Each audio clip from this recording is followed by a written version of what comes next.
రాష్ట్ర పరిస్థితి మీద మాట్లాడుతున్నాం. ఏ రకంగా ప్రజలను సమైక్యం చేయాలి, మేనిఫెస్టో ఎలా తీసుకెళ్ళాలి, ప్రజలకి ఓటు హక్కు మీద ఒక ఆవశ్యకత, ఓట్లు వీళ్ళు దొంగ ఓట్లు చేస్తారు కదా, దాని మీద అవేర్నెస్, దూషణ లేని ప్రచార పర్వం, బూతులు మాట్లాడకుండా ఎటువంటి ఇది లేకుండా చక్కగా ప్రజలకి పవన్ కళ్యాణ్ గారు వస్తే ఏం చేస్తారు అనే దాని మీదే మేము.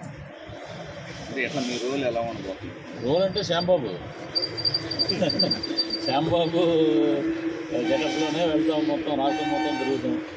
ఎందుకంటే మా వీర మహిళలు అందరూ ఉన్నారు, చాలామంది ఒక టీంగా ఏర్పరచుకుంటాం, మొత్తం తిరుగుతాం. మొత్తం manifesto, Janasena manifesto and TDP రెండు కలిసి ఉన్నాయి కాబట్టి రెండు జెండాలు కలగక ఒక రాష్ట్రంలో ఒక సుస్థిరమైన ప్రభుత్వానికి, ఒక సంక్షేమానికి, ఒక అభివృద్ధికి, మహిళల పట్ల జరిగే అన్యాయాలకు కూడా రెండు జెండాల కలయికే సరైన సమాధానం చెప్పుద్ది. నేను నిన్న కూడా మాట్లాడాను. అక్కడ ఎలా ఉందంటే మొత్తం అప్పుడు శ్రీకాకుళం నుంచి అటు మన బోర్డర్ వరకు 136 అసెంబ్లీ స్థానాలు, 21 పార్లమెంట్ స్థానాలు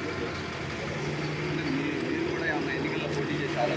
పోటీ చేస్తాను. అంత తప్ప నాకు వైసీపీ